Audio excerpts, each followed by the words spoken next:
All right, so today we're going to talk about, we're building up to circuits. But before we get into circuits, we have to understand how charges and electric potential and electric fields and how they all relate. And so let's talk about that. And last time we met, we talked about the relationship between voltage and energy. And in this section today, we're going to explore the relationship between voltage and electric field. For example, a uniform electric field that we refer to as E, right? That is our uniform electric field, uniformed, right? Electric field. Sorry, my thing is acting wonky already. Off to a rough start. All right, and then also this field is produced by placing a potential difference, right? Delta V. We call it voltage, but it's actually a potential difference. Potential has the ability to do work.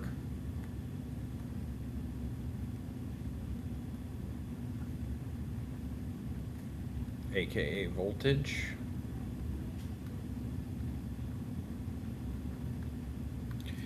And you know, the voltage is done across the two plates. So I have an image here. We have two metal plates. We have positive and negatively charged plates. That generates an electric field. And essentially examining this will tell us what voltage is needed to produce a certain electric field strength. It will also reveal more fundamental relationship between electric potential and the electric field. From a physicist's point of view, delta V or E can be used to describe a charge distribution, right, because of the relationship between the two. But delta V is most closely tied to energy, where E is most likely referred to or tied to force. So we use this most often when we're trying to calculate force, and this is kind of something that we would use. And there's a connection between the two, obviously, but focusing on potential difference tends to lend itself to energy. And so E is, one other thing we should point out is that the electric field is a vector. Whoops. So this is also a vector. All right, so it has a magnitude and direction, where V is just a scalar. It's just a number. Okay. All right, but we can have a positive and negative charge. We'll deal into that. We'll talk about that later. So anyways, let's look at this example that I have on the board here. And it says the relationship between V and E for parallel conducting plates, if we look at this, E is equal to V divided by D. So let me highlight that. So this is the relationship between the electric field and voltage in this particular case. And that's the voltage is the potential difference between plate A and B. Note that delta V this is going to have a magnitude, right? Because we just said that was a scalar, so that has a magnitude. And also remember that that is the voltage A minus the voltage B. So, well, let me write it out this way. So this a minus sign needs to be included as follows. So you could think of this as negative delta V is equal to VA minus V, whoops, forgot the V, VB. And all of that is equal to delta, or VAB. Okay. So it's a magnitude for a charge is moved from a plate A to a higher potential to plate B at a lower potential. A minus sign needs to be included if you have questions on that, we can talk about that later. But work can be done by the electric field to move the positive charge Q from A, right, to the higher potential B, which is the negative place. So remember that our charge Q right here is a positive charge, so it will repel from here, but also it'll be attracted to the negative charge. So my positive charge Q has the potential to do work, and that's where we get this from, right? The work that can be done is equal to that point charge times the voltage. Another way to write that, because it has a negative sign, we would say that the work is equal to negative delta P. That's an ugly looking P. Potential energy, right? The electric potential difference. And that should be equal to the negative of the charge times delta V, depending on how you look at all this stuff. Now, the opposite of the potential difference, points A and B, as we denote VAB, we already listed. It's the negative of this, which would distribute through, and we've already kind of written that out up here. So then entering that into this expression gives us that the work is equal to Q V A B. All right, so we're just substituting that in for this. All right, we said the negative of this equals this, so the negative, we're actually substituting that in for the negative as well. And that gives us, this is my little Q. Okay, so the work being done, and the other thing that we have to consider is the angle, because the electric field is a vector. So remember that has to be parallel. In other words, the work has to equal the overall force times cosine of the distance d, and I pointed out down here, this is the distance d, times cosine, oops, I wrote this all wonky. Work is force times time. Well, I wrote it the right way, the textbook does it wonky. So we're going to say cosine of theta times the distance d. In this particular case, since the path is parallel, we would say that cosine of theta is equal to 1. Oh, shoot, I hate that when that does that. 1. So then it's just force times d in this particular case because it's parallel to the path of the field. So remember, theta can be above, or well, think of it like this. This is our electric field. And then if our particle is moving in this direction that wasn't parallel to the electric field, then the measure of angle theta, and then we plug that in for this, and go from there. And it could be below as well, and we, again, we make that adjustment as we needed to. So then from here, then we see that the work done, because the charge is going to be parallel, would just be the force times the distance. And recall that force, electrical force, is equal to the point charge times the magnitude of the electric field. And so then if we plug this F in for this F, or in other words, we're going to plug this in for this over here, we get the work is going to be equal to the point charge Q times the electric field times the distance, right? So, and then, remember that is also equal to the point charge of the voltage potential from A to B. Obviously, if we wanted to, we could factor out the Q's from both sides, and if I do that, I would get that the electric field times the distance is actually equal to the voltage. And then if I wanted to take it one step further and solve that for the electric field, I divide both sides by the distance, so the electric field is equal to the voltage potential between A and B divided by the distance D. So that is the relationship where D is the distance between plates A and B, and the distance needs to be in meters. And so then note that the above equation implies that the units of electric field are volts per meter. All right, so let's just do that real quick. Volts per meter. And we know the units for electric fields. Currently we know them as newtons per coulomb. But if we went backwards and we did all these calculations, remember we're just measuring length, mass, time, and stuff like that, and they would be equal. So just keep that in mind, okay? And so that's it. That's the relations field. I should point out that this is for a uniformed electric field. So it has to be a uniformed electric field.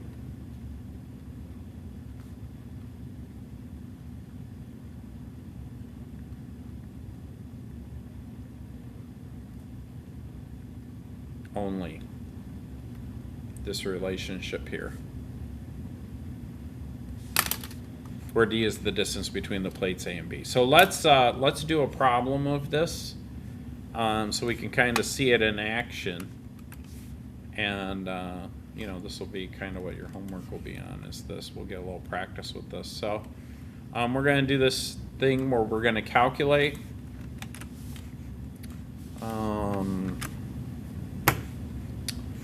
The potential, well, let me just read it.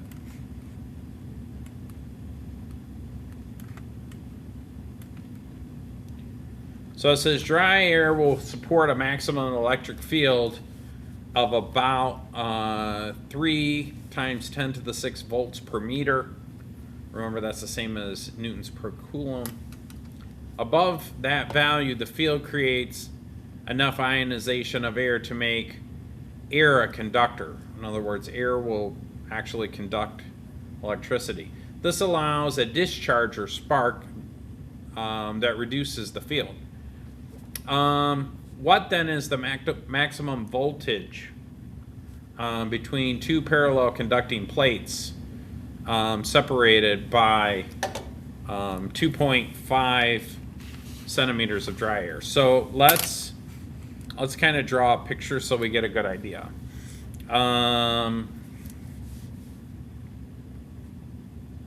So I have a plate here, perfectly drawn plate. We'll call this A. And some distance over here, we'll call this B. We're assuming that it's a uniformed electric field.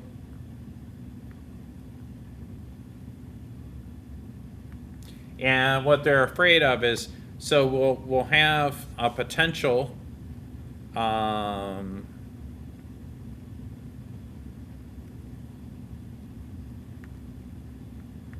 like such. Beep, beep, beep, beep, beep, beep. How many? 1, 2, 3, 4, 5, 6. 1, 2, 3, 4, 5, 6. 1, 2, 3, 4, 5, 6.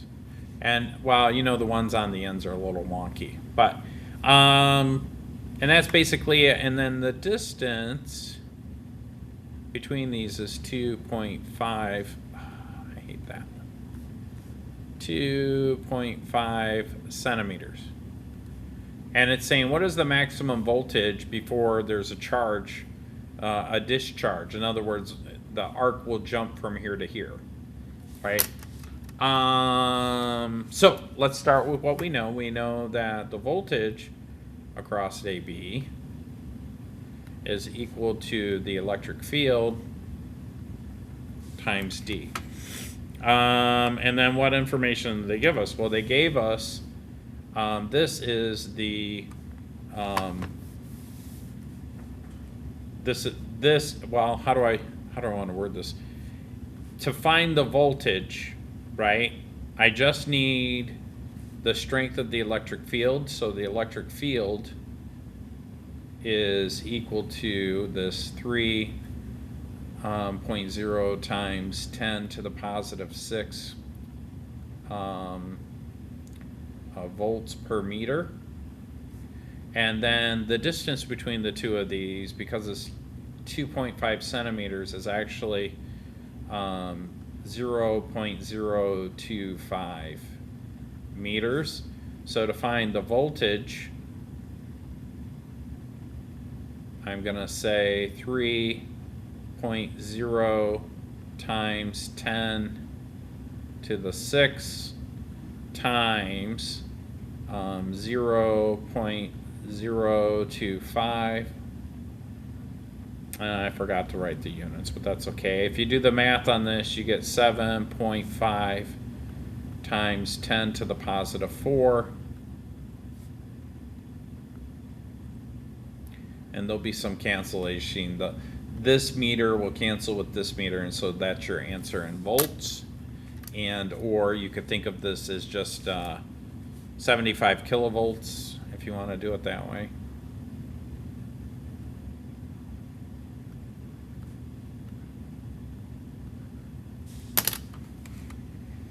And so this is the maximum.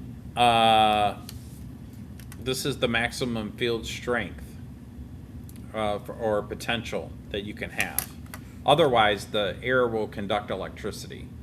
The potential difference, if I put a point charge in there, the air molecule will actually transfer the charge. That's where you get like static electricity sometimes, right? Although that has a lot to do with the,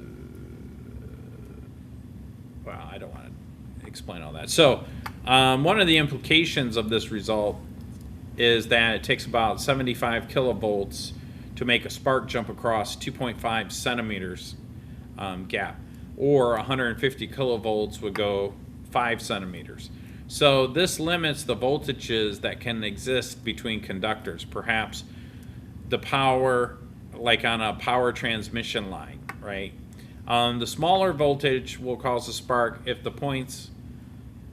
there are points on the surface, since the points create greater fields than smooth surfaces. Humid air down at a lower field strength, meaning that the smaller voltage will make the spark jump through humid air.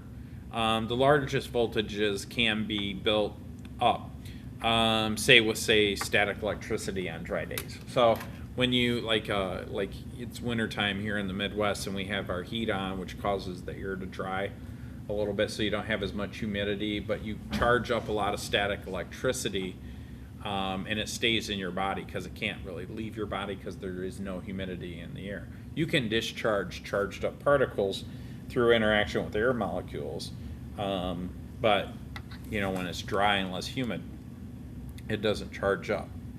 I'm going to put an image. Let's do another example, but let me just show you this one image real quick. Okay. And so this right here is just an image of a spark chamber. It's just used to trace paths of high energy particles. Ionization created by the particles, and remember, ions are like they have a positive or a negative charge. So ionization means that we charge a particle and then it discharges. That's what we're talking about. And I mentioned that earlier, but I don't know if I described it. So this is just a way to create sparks. Basically, it's a fancy machine. It's not even all that fancy. It just creates sparks. You can see it. If you zoom in on it, there's a high voltage. Tesla coils kind of work on the same principle. It just creates a lot of electric potential.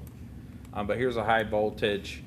And then this machine actually counts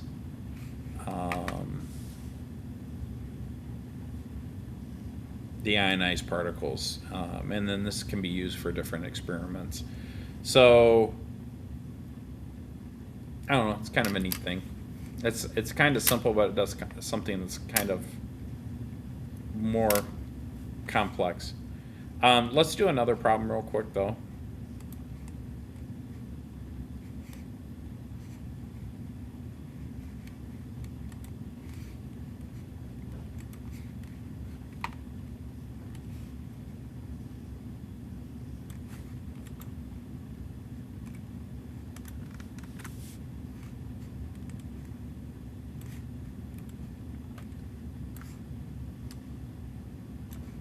All right, so this one says an electron gun has parallel plates that are separated by 4 centimeters, and it gives electrons 25 kilo eV of energy. What is the electric field strength between the 2 plates?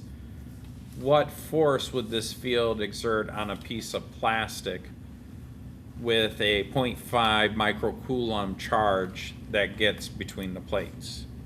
All right, so so this is a little more math intense, right? So remember that your electric field is equal to the potential between the plates. I don't know why I wrote it that way, divided by the distance between the plates, and we're assuming it's an electric field. Once the electric field strength is known, the force on the charge can be used or can be calculated by taking that charge, whatever that charge is, and then multiplying it by the electric field, right? So that's part B. Part A wants to know what is the electric field strength, right? That's E. And then part B says what is the force this field would exert on this charge, okay? So let's do part A first. Part A tells us a couple of things. Our voltage, remember the clue here is we're given our voltage right here, right? So if I wanted to find the electric field, remember that our voltage in this particular case, the voltage across the plates, is going to be 25 keV, but we could just call that 25 kV. Because it tells us it's an electron gun, and so, you know, if you map that. And then also, what's the distance between them? Well, the distance was 4 centimeters, but we have to convert that to meters, so it's 0.04 meters. So then if I want to know the electric field, I'm just going to say 25 kilovolts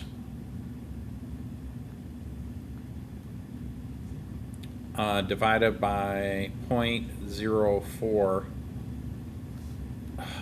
This is so annoying. 0.04 meters. And then if I do the math on that, I get 625. Remember, kilovolts is just 1,000 volts, so you could just convert this to 25,000 volts if you want to. But if you do the math on that, it ends up becoming 6.25 times 10 to the 5th volts per meter. In other words, you can make this 25,000 volts divided by 0.04. And then that would give you this big number. Let me count that. 1, 2, 3, 4, 5. Yep. Okay. Those are the same thing. Okay. So that's how you would convert that. Did I have? Yeah, that's right. So that's the electric field. Now that I have the electric field, I'm just going to plug that into this to figure out the force. So this is actually pretty easy. What's the force? Well, the force is equal to the charge. What was the charge? We said it was 0.5 coulombs or microcoulombs. So the charge then would be 0.5 times 10 to the negative 6 coulombs times the 6.25 times 10 to the positive 5 volts per meter. And then if you crank through that and do the math, you get 0.313 newtons of force. And that's basically it.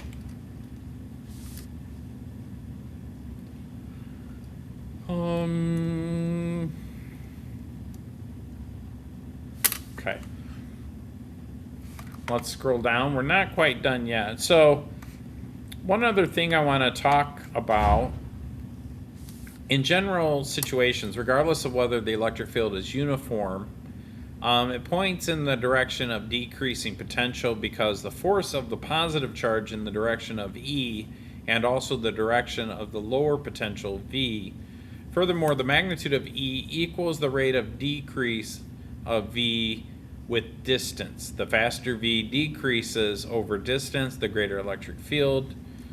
The equation form of the relationship between voltage and electric field kind of looks something like this, where your electric field is equal to, of course that breaks, the change in voltage over the change in time.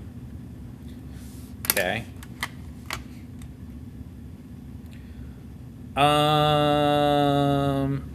Actually, no. I take that back. It's not the change in time.